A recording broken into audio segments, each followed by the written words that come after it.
형제님 말씀 그 집회 자료를 올라온 걸 좀 보다가 그냥 창세기 25장을 한번 읽어봐야 되겠다 하다 보니까 그냥 어제 그 마음이 좀 동해가지고 좋은 시간을 개인적으로 보냈습니다. 우선 오늘 그 오전에 그 형제님 말씀 중에 형제님 말씀을 그 깊게 안 새기면 또 오해할 부분이 있어서 제가 하나를 먼저 말씀을 드리고 갈게요. 디모데전서 1장 4절, 저 신약 성경 337페이지 정도 있을 겁니다. 337페이지요. 디모데전서 1장 4절. 거기 보면 신하와 끝없는 족보에 몰두하지 말게 하려 함이라. 이런 것은 믿음 안에 있는 것이 있는 하나님의 경륜을 이룬보다 도리어 결론을 내는 것이다. 이렇게 되어 있는 거죠. 네. 자, 그리고 또 디도서 3장 9절 10절에 보면 그 신약 350페이지 정도입니다. 거기 보면 9절에 그러나 어리석은 변론과 족보 이야기와 분쟁과 율법에 대한 다툼을 피하라. 이것은 무익한 것이요 헛된 것이라. 이단에 속한 사람들은 한두 번 훈계한 후에 멀리하라. 이렇게 이야기했어요. 그죠? 이거 우리 얼마 전에 우리와 함께 하던 형제님이 우리에게 주었던 말이에요. 아마 기억을 하실 텐데. 그래서 여기에 이 말에 보면 이제 형제님 아까 오전에는 우리는 족보를 잘 알아야 된다고 했어요. 그죠? 네. 얼핏 보면은 뭔가 상반된 이야기를 하는 것 같아가지고, 그런데, 여기에서 그, 신화와 같은 말이라는, 앞에 그, 디모데전서 1장 4절에 그 신화라는 말은 뭐냐면, 원래는 똑같은 로고스나 그 신화라고 표현하는 그 무토스라는 말이 원래는 말이라는 뜻으로 같이 이렇게 쓰이다가 이 말이 이제 점점 흘러가면서 로고스와 무토스라는 말이 다른 의미로 이렇게 좀 이렇게 분리가 돼요. 그러면서 이 말은 뭐냐면 허구죠, 허구. 네? 허구의 이야기. 이걸 신화라고 이야기해요. 그래서 우리 보면은 우리나라의 어떤 뭐라 그러죠? 건국신화 뭐 이런 이야기 나오죠. 다 허구의 이야기잖아요. 그죠? 예, 그런 것처럼. 그런 이야기, 그런 것과 족보, 여기서 말하는 것은 바로 육체의 족보인데, 이 족보라는 건 이 족보를 주장하면서 그 당시에 족보를 주장하는 사람들이 뭘 공격을 했냐면요. 예수님은 씨 없이 태어났다 이 말을 안 듣는 거예요. 그러니까 이 사람은 정통 유대인이 아니라고 굉장히 공격의 용으로 이 족보를 자꾸 들먹거리는 거예요. 그 당시 유대인들이. 그래서 그거 자꾸 따져본들, 그렇게 생각하는 자와 우리는 영으로, 그분은 성령으로 이렇게 잉태해서 이 땅에 오셨다라고 우리는 믿는 우리와 아무리 논쟁해도 이게 논쟁이 끝나지 않는 논쟁이다. 이제 그만해라. 이런 이야기예요. 그러니까 그걸 이야기하는 것이지, 우리가 알고 있는 그 아까 형제님 말씀하신 우리의 족보는 사라의 족보보다 거두라. 예, 거기에 족보에 근거한다. 이런 것들 아까 내가 그 말씀 듣고 그것까지 생각해보면 참 굉장히 다음 주 말씀이 상당히 기대가 된다. 이런 생각이 이제 좀 갖고 있어요. 그걸 이제 하나 이제 그 오전에 말씀을 그렇게 오해할 수 있을 것 같아서 말씀을 드렸고, 또 아까 이야기 말씀 중에 욥기 1장 1절 한번 다시 한번 보죠. 그 구약성경 761페이지 정도에 있습니다. 거기 보면 우스 땅에 욥이라고 불리는 사람이 있는데 그 사람은 온전하고 정직하여 하나님을 경외하며 악에서 떠난 자라 이렇게 돼 있죠. 그래서 여기서 악에서 떠난 그러니까 떠난 자인데 왜 하나님이 이런 그 사탄의 참소를 받아가지고 이렇게 참혹한 욥에게 일반 인간이라면 견디기 어려운 그런 어떤 시험을 하시는가. 그 의미에서 이제 여기서 말한 악에서 떠났다라는 것과 우리가 말하는 죄와 좀 다르다라는 걸 내가 먼저 말씀을 좀 드리고 가려고 여기 말씀드려요. 여기에서 악이라는 거는 뭐냐면 나쁜, 악한 이런 건데요. 이 나쁜, 악한이라는 이런 말의 의미가 뭐냐면 상대적인 개념이에요. 그러니까 뭐냐면 세상적인 어떤 법이라는 걸 딱 정해놓고 그 법만 지키면 선한 거죠. 그죠? 악하다, 선하다라는 말은 안 할지 몰라도 악하다는 말은 안 하죠. 그죠? 여기서 악하다라는 건 그런 개념이에요. 그러니까 악과 우리가 말하는 죄와는 다른 거예요. 그래서 욥이 악에서는 떠났을지 몰라도 죄에서 완전히 떠난 사람은 아니다라는 거예요. 그러니까 죄라는 거는 우리 그 의미가 뭐냐면 하나님의 창조 목적과 이 인생이 걸어가는 길이 다를 때 그거는 다 죄예요. 그죠? 그래서 그게 뭐냐면 그 하마르티아라고 그래가지고 그 뭐냐면 타겟에서 벗어난 이런 뜻이라고 이야기 우리 들었죠. 그죠? 그러니까 하나님이 목적하는 목적과 벗어난 것들은 다 죄예요. 그러니까 욥은 지금 죄인이에요.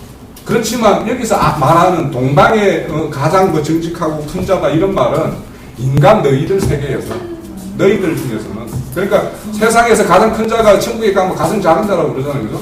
그런 것처럼 그런 의미에서 악을 떠난 자다. 그렇기 때문에 하나님은 세상에서 아무리 거룩하고 잘 선한 사람이라도 이런 시험을 겪고 그래서 그런 거에 의해서 순종을 배우지 않으면 하나님의 어떤 속한 사람이 안 된다. 이런 것을 말씀드리고요. 그래서 오늘 오전 말씀 중에서는 이제 형님의 말씀 중에서 그 정도로 말씀드리고 제가 지난주에 우리 창세기 24장을 할 때 이걸 했을 거라면 참 좋았을 텐데 창세기 24장을 말씀 나누고 나서 제가 언뜻 지난주에 항상 저 월요일 날 가면 뭔가가 이렇게 좀 삘이 와요. 그래서 이제 그걸 잡고 일주일 동안 이렇게 그거 관련해서 말씀도 이렇게 추구하고 찾아보기도 하고 정리도 해보고 이렇게 하는데 이게 그 성경의 이야기는 다른 이야기로 뭐에 대한 이야기다라고 말을 한다면 이거 혼인하는 이야기다 이렇게 정리를 내릴 수 있겠다라는 생각이 들었어요. 그래서 뭐냐면 그날도 형제님이 하늘이 있으면 땅이 있고 이렇게 짝이 있어야 된다라고 말씀을 하셨잖아요. 그죠? 그래서 이게 성경의 이야기는 바로 이런 짝 찾는 이야기고 짝을 만들어가는 이야기다 이런 어떤 좀 삘이 받아서 이거 혼인에 대해서 정리를 해봐야 되겠다 해서 이제 그런 것들 이렇게 좀 성경도 찾아보고 정리도 하는데 우리 그 시온의 노래 그 사이트에 나자미가 좋은 글을 하나 올려줬어요. 그래서 저는 그거 보면서 그냥 숙제를 다 해버렸는데 그래서 그 정리한 내용을 한번 좀 말씀을 드려볼게요. 우선 전제는 뭐냐면 성경의 기본 사상은 한 몸을 이루는 사상이에요. 그래서 한 몸을 이루는데 이 성경을 어떤 분이 썼냐 하면 이 우주 만물을 창조할 수 있는 무한한 능력을 가지고 있는 능력자가 그 능력자가 속에 넘치는 사랑을 가지고 있는 사람이에요. 그래서 이 사랑이라는 것은 관계성에서 이루어지는 건데 그러니까 사랑은 뭐냐면 서로 하기도 하고 사랑을 받기도 해야지만 이게 사랑이 되는 거거든요. 그러니까 그 우주 만물을 창조할 수 있는 능력과 지혜가 있는 분이 그 속에 그 넘치는 사랑을 가지고 있었어요. 그래서 그 사랑을 하고 싶고 받고 싶은 걸 한 이야기가 이 성경의 이야기다.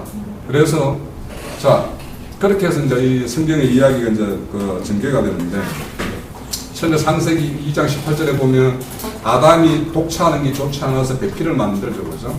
배필을 만들고 그런 아담이 만든 여자를 보고 내 뼈 중에 뼈, 살 중에 살이라고 그렇게 이 귀하게 여기죠. 그죠? 그러면서 남편을 떠나서 그 여자와 한 몸을 이룬다라고 이야기를 내가 그래서 참 나한테 삐리 꼽힌 게 창세기 2장 24절이에요. 한 몸이라는 게 이게 참 성경에서 굉장히 중요한 사상이다. 그래서 그렇게 해서 이제 한 몸을 이루는데 이게 신약에 가면 또 신약에서 내가 굉장히 성경을 잘 모를 때 삐리 딱 꼽힌 게 뭐냐면 에베소서 1장 10절이에요.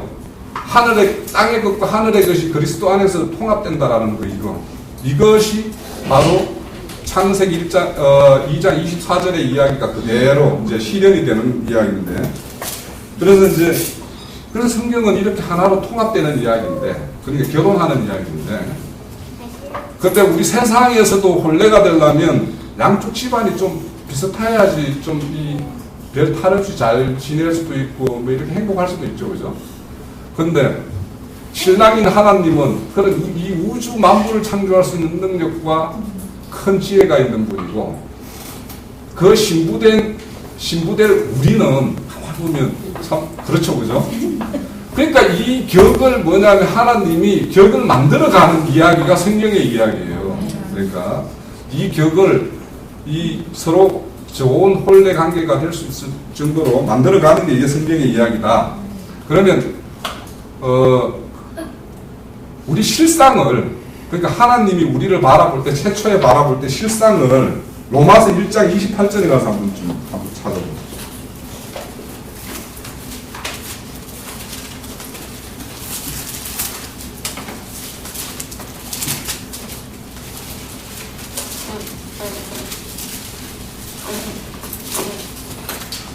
또한 그들이 마음에 하나님을 두기를 시작하면 하나님께서 그들을 그 상시간대로 버려두사 합당치 못한 일을 하게 하셨으니 곧 그 속에 있는 모든 무리와 추악과 악과 악의가 가득한 자요 시기와 살인과 분쟁과 사기와 악독이가 들어가는 자요 수군수군하는 자요 비방하는 자요, 하나님을 미워하는 자요, 능력하는 자요, 교만하는 자요, 사랑하는 자요, 악을 모함으로 유머를 거역하는 자라.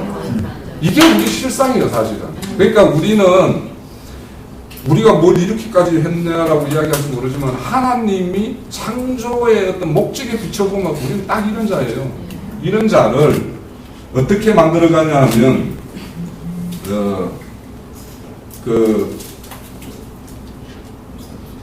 그렇게 만들기 위해서 이 땅에 이제 그분이 오시는데, 그분이 오셔서 만드는 게 뭐냐 하면, 골로새서 3장에 보면, 우리를 어떤 식으로 신부감으로 만드냐 하면, 옛 행색을 벗고, 새로운 피조물로 입혀요, 그분이. 예? 그러니까, 그거는 우리가 육신적으로 뭔가가 이렇게 되어지고 하는 게 아니라는 건 뻔한 거 아닙니까? 그죠? 우리가 로마서 1장 28절의 이야기나 지금 우리의 이 교회 우리가 이렇게 만나는 이 공간에서 우리가 서로 바라보는 형제 자매들 모습은 별반 차이가 없어요. 로마서 1장 28절에나. 그렇지만 우리 속에는 이렇게 완전히 옛 행습을 벗기를 원하고, 뭐 못 벗은 것도 있고 벗은 것도 있겠지만 그런 행습을 벗고 새로운 피조물이 되어가는, 그래서 하나님의 어떤 하나님과 궁극적으로는 이제 교제가 가능하고 뭔가 서로 이제 말이 통하죠. 지금 솔직히 우리 말이 좀 점점 통해가고 있는 거죠, 그죠? 그러니까 신랑 신부가 살려면 말이 안 통하면 굉장히 힘들잖아요, 그죠? 웃자는 게 좀 무시해. 네. 우리 기령제님이 엄청 힘들어하시는데 그런 거예요. 그러니까 말이 안 통하면 참 힘들어요. 그러니까 우리가 지금 말이 지금 통해가고 있죠, 그죠? 그러니까 이 자체가 새로운 피조물이라는 거예요. 이렇게 된 우리 존재가 계시록에 보면 이제 19장에 보면 때가 이르가지고 기한 이름에 신부와 아내가 된 자로 이제 이렇게 등장하죠, 그죠? 그러면서 21장에 가면 우리의 모습이 하늘에서 그 신랑을 맞으러 나오는 신부의 단장 모습이라고 이야기하면서 새 예루살렘 성의 모습을 21장에 쫙 보면 막 한 장을 넘쳐서 우리의 모습을 이렇게 그려놨어요. 모습 뭐 배복 같고 뭐 같고 뭐 이런 식으로. 자, 이런 모양으로 그려가는 게 성경의 이야기다. 그렇게 이제 하고요. 그래서 이제 나점에 올려준 내용에 보면 유대인들이 그 당시에 결혼하는 행석, 이렇게 행하는 어떤 그런 정통을 보면, 성경이 참 유대 땅에 있는 그 이스라엘 백성들에게 하나님을 참 설명하기 위해서 그걸 그대로 실행을 했구나라는 게 이제 성경에 보여요. 우선은 유대 땅에 신랑이 신부를 맞이하기 위해서는 첫 번째로 뭐냐면 좋은 신부감을 만나면 신부에게 아까 우리가 저 24장에도 보면 그 종을 보내가지고 그 신부 처갓집에다가 시창금을 보내죠, 그죠? 네, 돈을 줘요. 그런 식으로 이제 그게 제일 첫 번째 단계에 이제 유대인들이 하는 어떤 그죠? 우리도 가만히 보면은 우리도 결혼할 때 보면 신랑이 신부 집에 뭐 보내죠. 한 분에죠, 그죠? 한 분에고 거기에다가 뭐 5천도 뭐 떠서 이렇게 하는데, 그래서 이제 사실은 유대 그 시절에 그 남자가 여자를 취하기 위해서 지참금을 보내는 거는 거의 사는 개념이에요. 그 여자를 내 소유로 사는 개념인데, 몸값인가요? 네, 몸값이거든요. 그러면 지금 신랑하고 우리하고 지금 그 뭐냐면 지금 본인을 약혼을 하려고 하는 거거든요. 그래서 신랑이 우리 아버지에게 언제 지참금을 지불했죠? 그죠? 우리가 세상 주님과 상관없을 때에는 우리의 아버지는 마귀였어요. 마귀에게 주님이 우리의 몸값으로, 피값으로, 본인의 피값으로 지금 지불을 한 거예요. 그죠?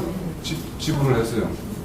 그렇게 해서 우리에게 이제 자유자가 됐고, 주님의 어떤 소유 삼았어요. 우리가. 그런 그 존재죠.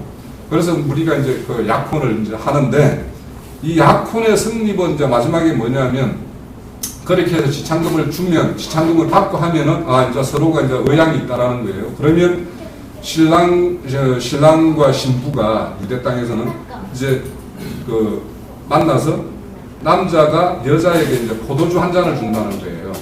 포도주 한 잔을 이렇게 따라 주고, 이제 여자가 그 포도주 잔을 마시는 걸로 이제 완전히 약혼이 이제 성립이 되는데, 그 의미는 뭐냐면 포도주 잔을 주는, 신랑이 그거를 주는 거는 내가 신부인 아내를 내 목숨으로 지키겠다라는 어떤 그런 의미라고 해요. 그리고 신부가 그 포도주 잔을 마시는 거는 나는 신랑 따르기를 내 목숨을 걸고 따르겠다라는 그런 의미로 포도주 잔을 건네주고 마신다라는 거예요. 언약이. 예, 언약이 그렇게 혼약이 성립이 되는 거예요. 그것이 우리도 그런 사실이 있죠, 그죠? 주님하고 우리하고 주님이 우리 성경에 보면은 뭐 포도주 잔 이렇게 마시는 가나안 혼인잔치에서도 그 포도주가 떨어져가지고 주님이 그 물로 포도주를 만들어내죠, 그죠? 그 이야기에 있듯이 최후의 그 마지막 만찬 때 주님이 제자들에게 포도주 잔을 다 돌리죠, 그죠?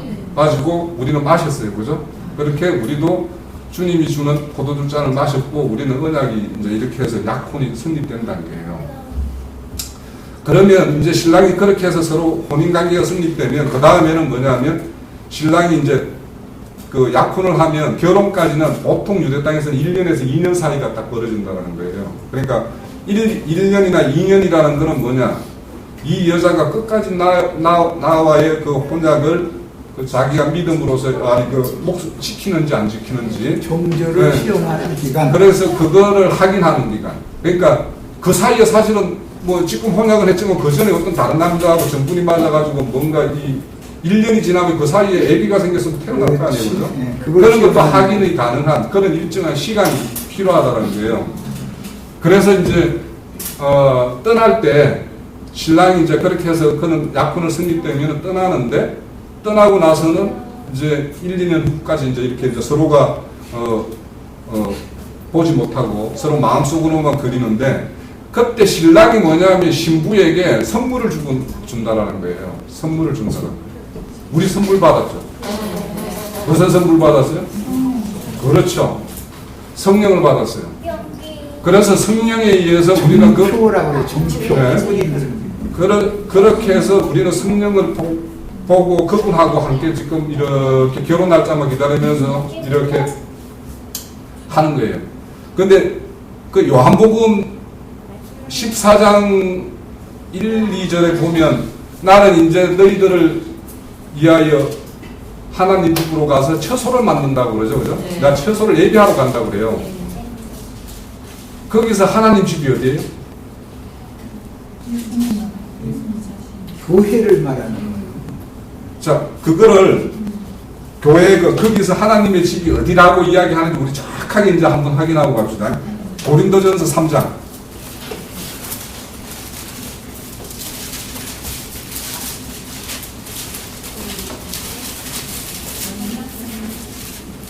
하나님 아버지 집 하면 무조건 교회를 말하는 거예요. 9절.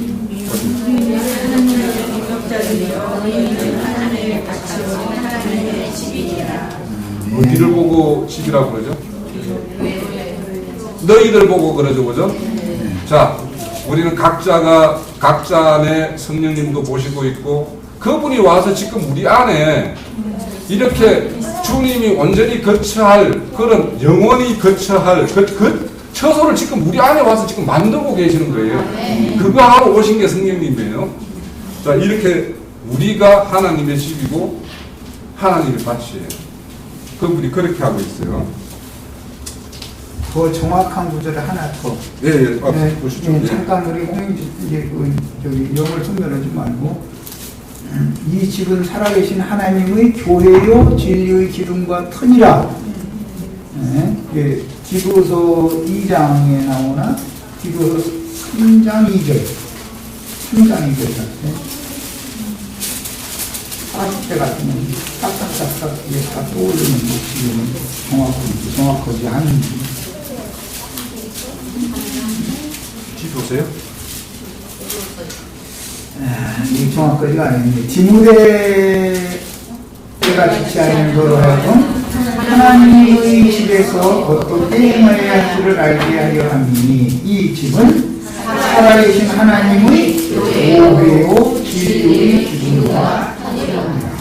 하나님의 집은 교회다.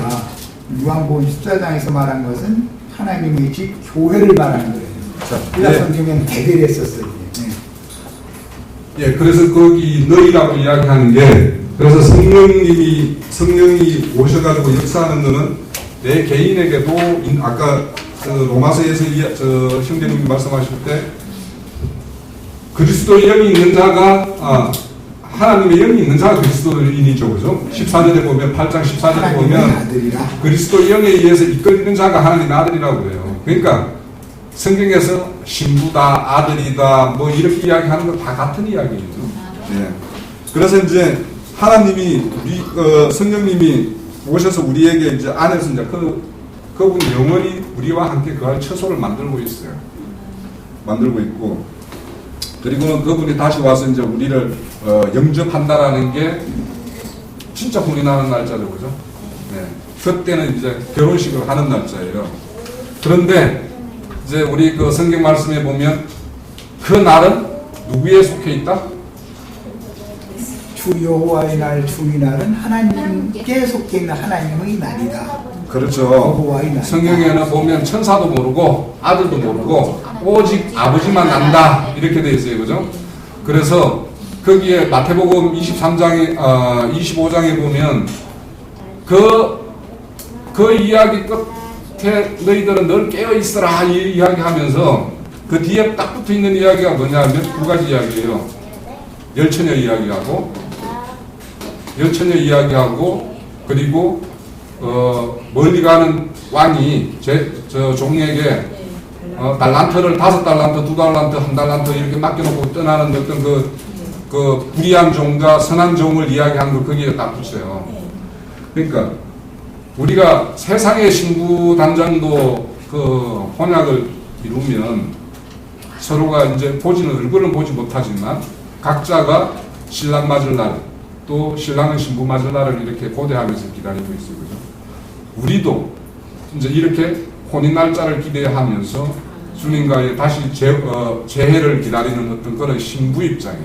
그 신부의 입장이라는 게 바로 열처녀고, 열처녀 중에서 기름을 준비한 처녀고, 또 2달란트, 5달란트를 받아서 5달란트, 2달란트를 남기는 그런 종의 모습이에요. 자, 우리가 신부단장을 한다면서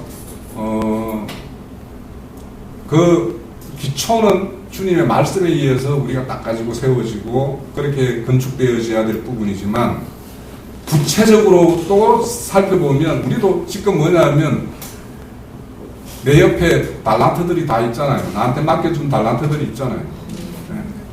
그러니까 이것들에 대해서 우리가 심각하게 생각하면서 정말 내가 2달란트 받았는데 이거 지금 내가 2달란트 어디서 남길까? 먼 데서 찾으면 안 돼요.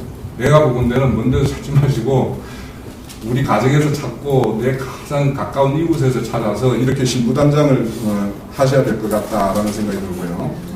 그래서 이런 신부단장을 하는 모습이 저는 이제 그 마태복음 5장에 보면은 천국을 보는 자 뭐 이런 쭉 그 팔복에 대해서 이야기하면서 그 심령이 가능한 자, 애통한 자, 온유한 자 막 이렇게 나오죠. 그리고 마지막에는 보면 의를 위하여 핍박을 받는 자 이렇게 나와요. 이게 나는 신부가 결혼 날까지 간직하면서 살아가야 될 우리의 심령들이 여기에 다 들어있거든요, 사실은.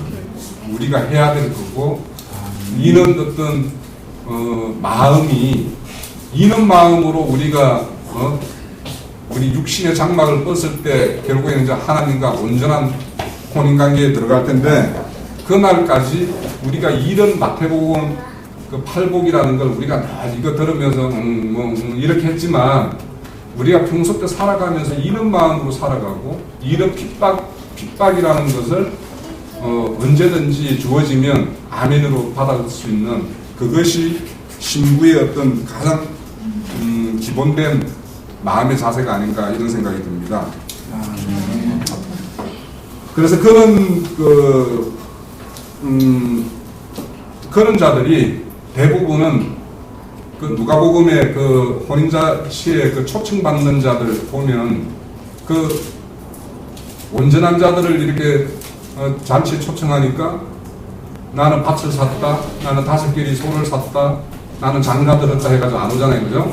네. 그러니까 세상적으로 뭔가 살만한 능력이 있고 또 그걸 뭔가 꾸려야 될 뭔가가 있는 자들은 우리 이 잔치에 참여할 수가 없어요. 그래서 그런 자들이 안 와요. 그러면 다시 이제 나가서 초청하라고 그러죠. 어떤 자? 병든 자, 절인 자, 또 가난한 자, 가난한 병든 자, 네? 병든 자. 예, 이 눈먼 자 이런 자들을 찾는 거죠. 그러니까 여기에 오려면 아까 형님이 말 맞다나 뭐 이쪽 왼쪽 손 잘라보고 뭐 이렇게 잘라본 사람 아니면 참 오기 어렵다. 그래서 우리가 그 여기에 와 있고 어제도 이제 저 식탁을 이렇게 옮기면서 김찬일 형제님하고 그동안은 이렇게 뭐 알고 지내고 인사하고 이렇게 좀 깊은 교제를 한 번도 못 했는데 하면서 이제 식사하면서 이렇게 나누는 과정에서 야 형제님은 어디에서 누구한테 빠져가지고 이렇게 병신이 돼가지고 여기 왔어요라고 내가 이제 한 번 여쭤봤어요. 언제 그러니까 이분이 예전에 포항에서는 그냥 날랐던 사람이에요. 뭐 그냥 이분이 뭐 교회 조그마한 교회 가가지고 전도사 한 1년 하면은 막 7, 80명 막 모아가지고 막 이렇게 하고 그러니까 어디라도 교회 인도자들이 이분 데리고 가기를 되게 희망하고 그분 보면은 막 걸걸하고 좀 그렇잖아요, 그죠? 아 그래 그런 역사가 있더라고. 근데 누구한테 맞아가지고 그렇게 병신이 돼가지고 이 땅에 이 교회에 참여하게 됐는지 여기 있는 분 저도 어디서 맞았는지 어제 이렇게 생각해보니까 맞은 적이 있더라고요. 네. 그래서 이 천국 잔치는 우리가 혼인 날까지 우리는 약혼자예요. 약혼자일 뿐이지 결혼한 자가 아니기 때문에 그 신랑한테 지금 뺏을 수도 없고 언제든지 신랑이 우리는 고멜 아닙니까? 고멜이요. 때만 되면은 뭐 이렇게 다른 데 눈길 돌리고 뭔가 어디 뭔가 없을까 이렇게 찾았던 우리 고멜이었고 그런 걸 주님이 독수리 품 안에 이렇게 새끼를 모으듯이 모은 지가 몇 분이냐라고 그러잖아요, 그죠? 그때마다 우리 그렇게 모아진 사람들이에요. 그러니까 진짜 높아질 것도 없고 어제 하면서 형제님도 더 맞고 나도 더 맞고 계속 맞으면서 이게 서로 저리면서 그렇게 끝까지 한번 가봅시다 이렇게 이야기만 이렇게 나누고 했어요. 그래서 오늘 이야기를 지난주 준비하면서 이게 성경의 이야기가 이렇게 연결이 되는구나 이러면서 좀 즐거운 한 주를 보냈었어요. 하여튼 오늘 말씀이 우리가 진짜 신부된 입장이 무엇인지를 깊이 새겨서 좋은 성혼이 있는 날까지 우리 잘 가봅시다. 2장 15절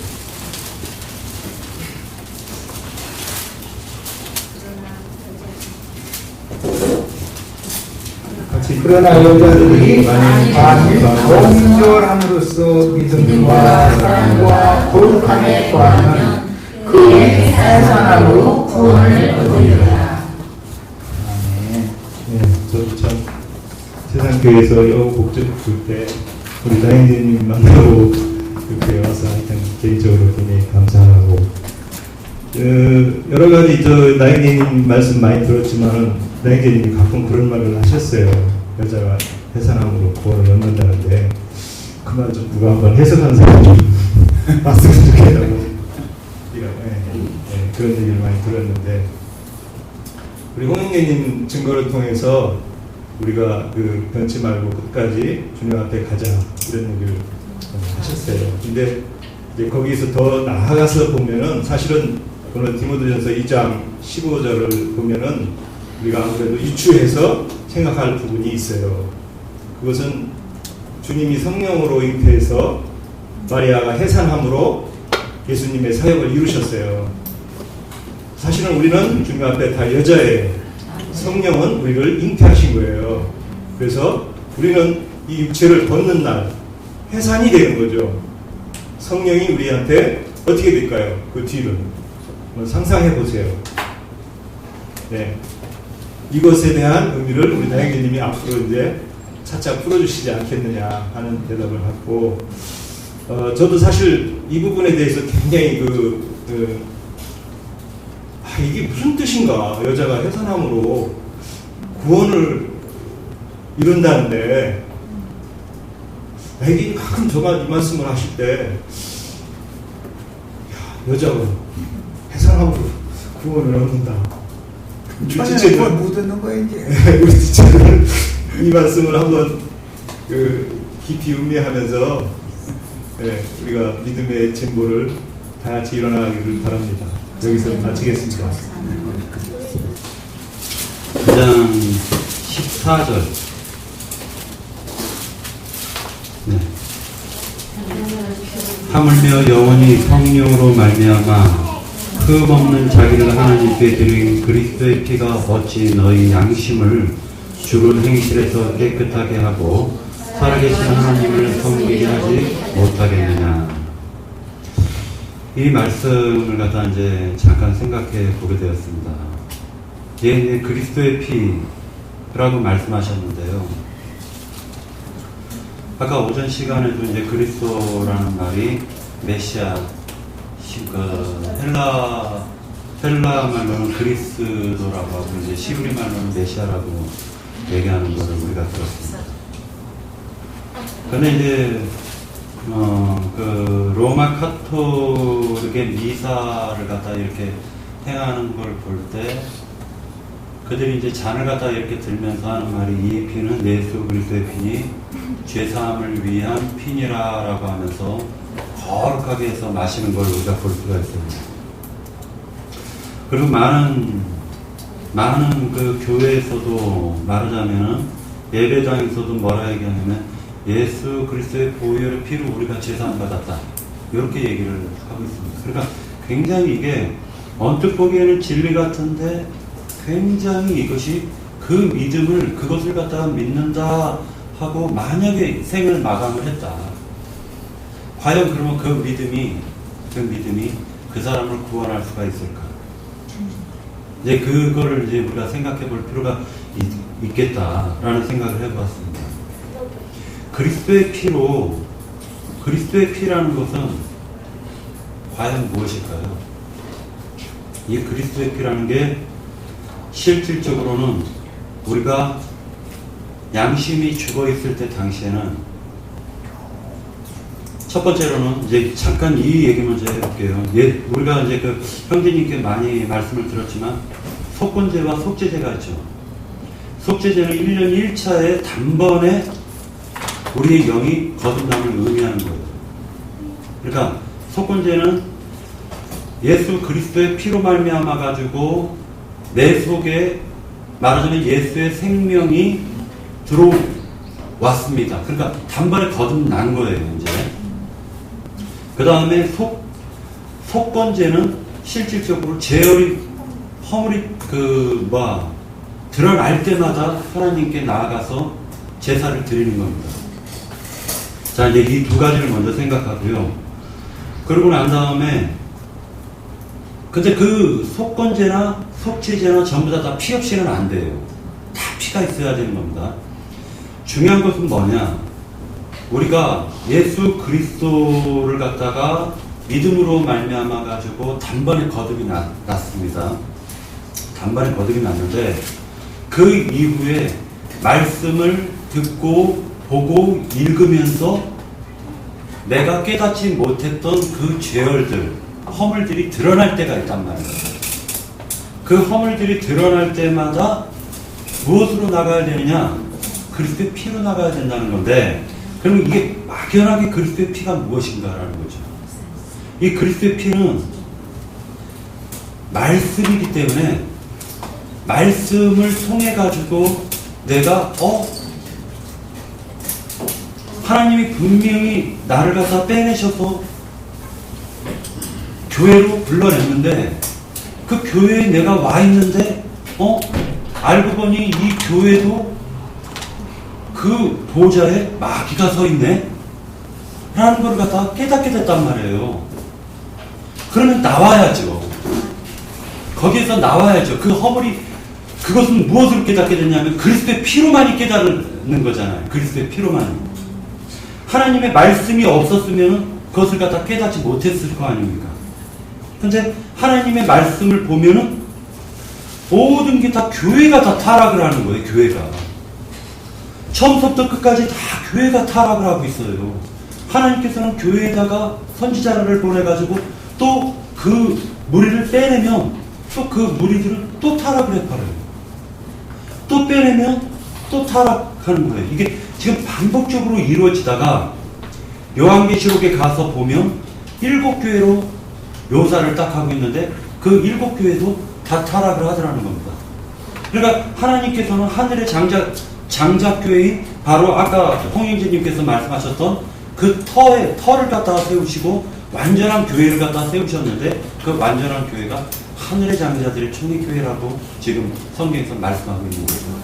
그럼 그 완전한 그 예수 그리스도의 터 위에 세워진 그 교회, 예수 그리스도의 터 위에 세워진 그 교회만이 우리가 본향이요.